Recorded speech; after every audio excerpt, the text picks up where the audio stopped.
The English countryside in spring. I moved to this area a few years ago, after my mum passed. I was running away from grief and pain, as well as a steady income. This landscape is where I live now, and I'm grateful to be here at this transitional period of my life. And although it is slowly becoming more familiar every passing season, it doesn't yet feel like home. I stumbled across this old cookbook again last year.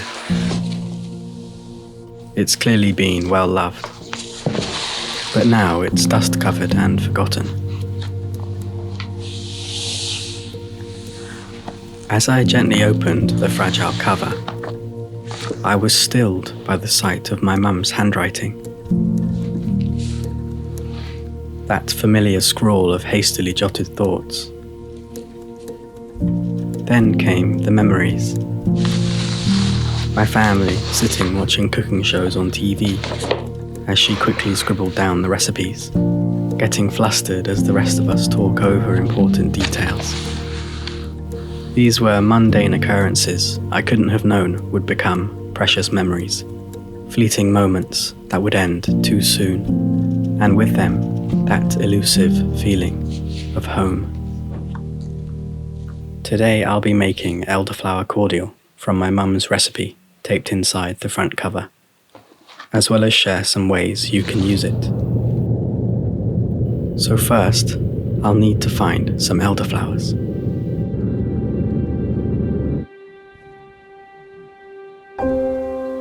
It's not difficult to find elderflower at this time of year. In fact, it's likely to catch your eye in any direction you turn your head. And if not, simply follow your nose. The fragrance of a warm June afternoon. Sweet, earthy, delicate. I'll pick a few heads from this tree, leaving enough for the insects to enjoy after me, who I'll gently tap off my chosen bouquets. And enjoy this warm, sunny day.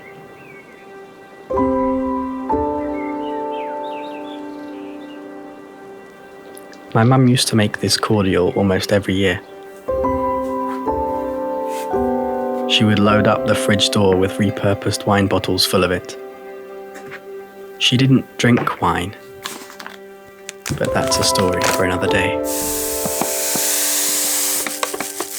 Add your water and sugar into a large pot. Gently heat until the sugar is dissolved.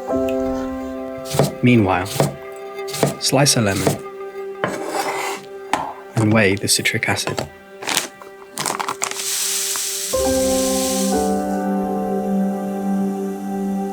Increase the heat until the solution is boiling, then turn off.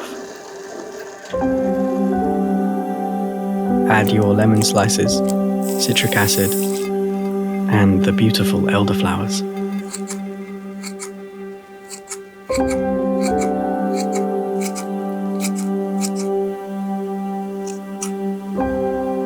Leave this for about 24 hours, but as my mum suggests, take out while still smell nice. Do with that information what you will.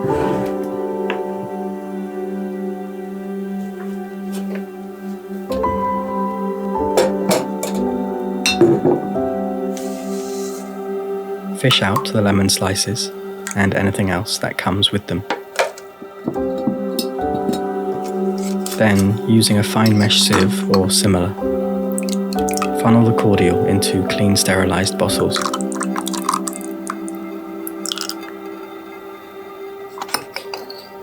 It will keep in the fridge all summer long.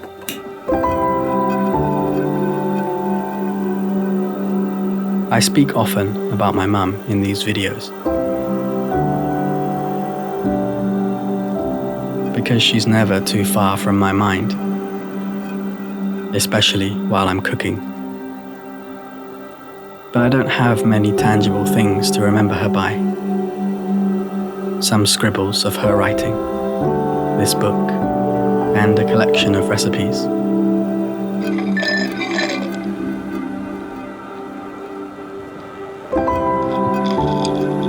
Nevertheless, these few things, and the comforting fragrance and flavour of elderflower, do go some of the way to soothe my homesickness.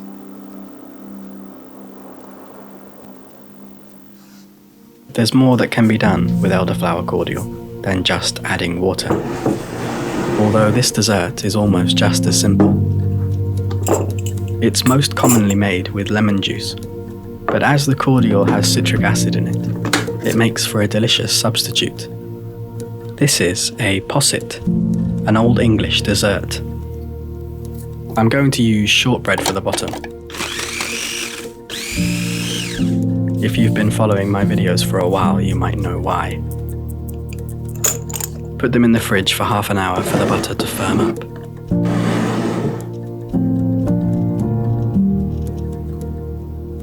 Bring the cream to a low boil over a gentle heat.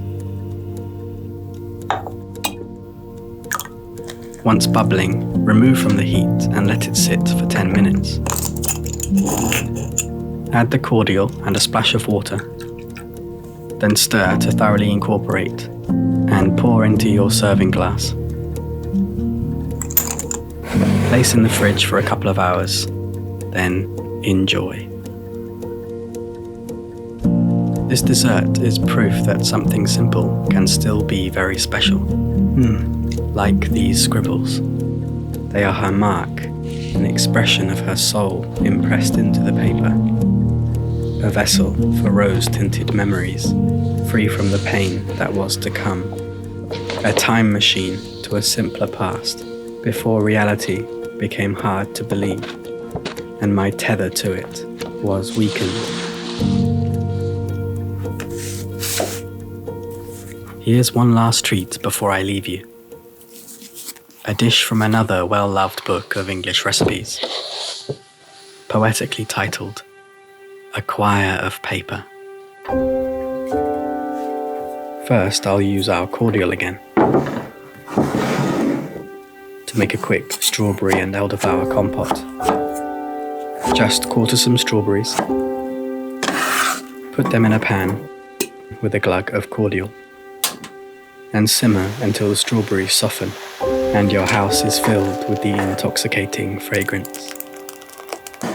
I've halved this recipe, but I'll read it as it's written. Take to a pint of cream 8 eggs,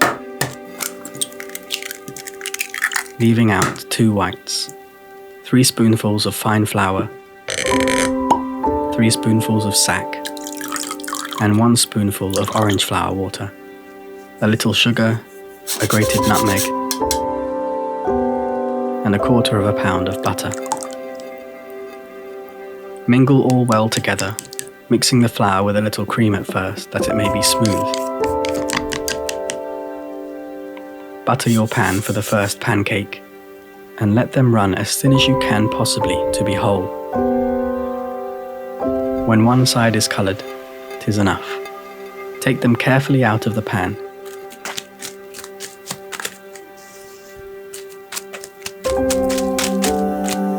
And strew some fine sifted sugar between each. Lay them as even on each other as you can.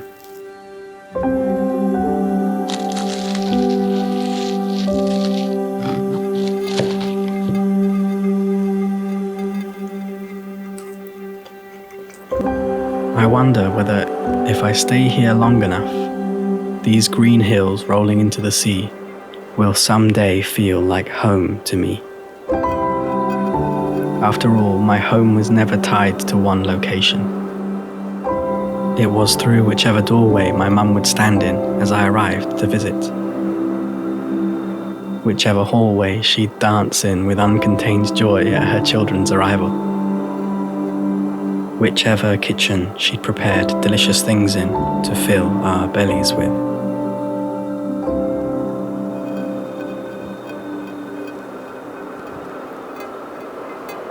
Thank you for spending a few minutes with me today. If you like it here, please consider subscribing and joining me again very soon.